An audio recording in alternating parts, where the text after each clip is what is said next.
Hi, I'm Kevin Hill, and today we're going to do another larger painting. This time it's going to be of the Grand Canyon, which should be a lot of fun. Of course, if you're enjoying these, be sure to leave a like and subscribe for more painting videos. All right, let's get started. We'll start off today with a little bit of blue, white, touch of red and black, and that'll make a nice little color for the top here of our canvas. I went ahead and did a basic pencil sketch, and that just helps because, you know, these big ones are kind of hard to just look and draw with the paintbrush. It's kind of difficult, so I like to get an idea of where we're going here. It sure does make it easier. And that way we don't waste a whole lot of time trying to figure out what's what. I put a little clear gel on white, which of course you can get on the website. I put that up there just to give us a slightly softer sky area, which we normally do. I'm going to drift that right over the mountains, and we're going to be adding a lot of clouds to this. Next, I'm going to grab a slightly darker gray, and I think this will be nice for the clouds. I'm going to set my palette down on the table here like I like to do when I do these larger paintings. Just so much easier for me to have one hand to grab the canvas there, because it's kind of unstable. There. Cool. All right, that's a little too dark, so what I can do is work a little white into my brush. There we go, and put that white right underneath. I think that's nice. So we'll just work in and around, creating some of these little clouds. There's not a lot of sky today. There, I like that. I love that pale color and then the darker color around it. I just think that's interesting. There, fun. The sky is obviously not the feature of the painting today. Next, I'll take a little bit of a soft gray color, and honestly, it's almost identical to what the colors we had going in the sky. And I'm going to go ahead and just begin forming our mountain back here. Really, I'm not even sure if this is a mountain. I think more this is kind of the other side, or another part that's just really flat on top. There. So we obviously don't want to do it perfect, but I don't want to go too squirrely with this either. Or that would just kind of ruin the effect of this actual place. When you're painting an actual place, you do have to definitely do have to paint differently. It's not even similar to painting when you're just kind of going with something that doesn't exist, because you got to stay true to the natural features of that place. Otherwise, you're not painting the place, which is okay. So you kind of do whatever you need to do. There. And over here, there we go. Kind of add in some drop downs and some dips, and it gets a little bit more interesting over in that area. There. And then of course we'll just blend it down. This is all dry down here. The sky was the only part we had anything on, any medium on. And that's good, because otherwise we'd never highlight the mountains if it was all slippery and wet. Now I'm going to start to work in some very subtle bits of color. And although I know it's a background and it's blue, we shouldn't be using red, but in this case we should, because that's kind of the way it actually is.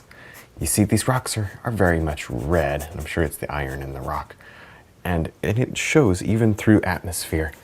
It really does show up a little, so we got to do it some. Not a lot. I'm not saying we got to go overboard with the rust tones in the background, but at least you got to make it feel like those rust tones are present back here. There, that's good. That's good. And we'll kind of, after we put these in, we can still kind of shape the mountains with a little dark. Good. Over here as well, get some of those rust tones in, especially make this a distinct kind of a drop-off thing here. Create a little depth in the background.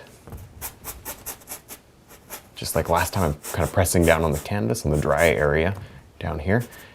At least while I'm kind of getting the big areas blocked in, that way it doesn't bounce up and down for you guys too much. Now we'll just kind of begin to work our way forward here. Kind of using the same old techniques. And there we go. See how I'm forming these mountains? And one kind of comes across like that. And I'm really doing my best to follow the lines before they get erased, which they will, so don't stress out about it. You're not going to keep your lines forever. At least it kind of gets you a place to go. Otherwise, boy, I wouldn't exactly know where to put all these little lines and variations. That's why I kind of pre-planned it out so that I wouldn't be guessing now. All right, good stuff. Maybe work this up, Brush angles, of course, are very important. And of course, we need to take some of this and put it in the shadows to bring this mountain forward. There. And I may change the detail brush once we get a little bit more in. There. See how these come forward just a little? The background goes back a little. Good stuff. Let me grab our blue, just a little blue and white, and mud. Whatever mud happens to get in it is not going to hurt it. You know, maybe from here it kind of scoots out like that. There. And the light's coming across like this. So maybe we got that in here. And then it gets lighter over here on that side. Still very dry. That's good. Now let's come out here into the sunlight areas. See that? Maybe just, yeah, just stick it right in there. That's good. And we're going to follow the same idea. You kind of see how it worked here. Kind of a shadow, and then it loops over around kind of this, you know, half circle pattern thing. Good. Of course, here's my palette. It's kind of getting messy, but you see I've got just a lot of the beautiful kind of rusty colors going on. That's good. Obviously, you want to keep adding white to your paint until you get close to the foreground, because you want to make sure it's nice and chalky. Makes it look like it's further away. There, I like the variations. You know what, we could do a little, watch this, a little bit of yellow and mix the paint right on the canvas. Good. And then I'm going to do less of this as it slips away into the shadow. And then maybe we'll skip up here, do a little bit more of that.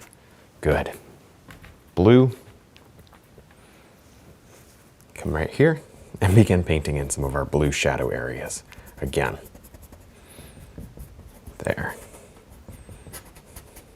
Kind of make a lip here. So you're just doing your best, see that? To kind of create as much three-dimension areas as possible.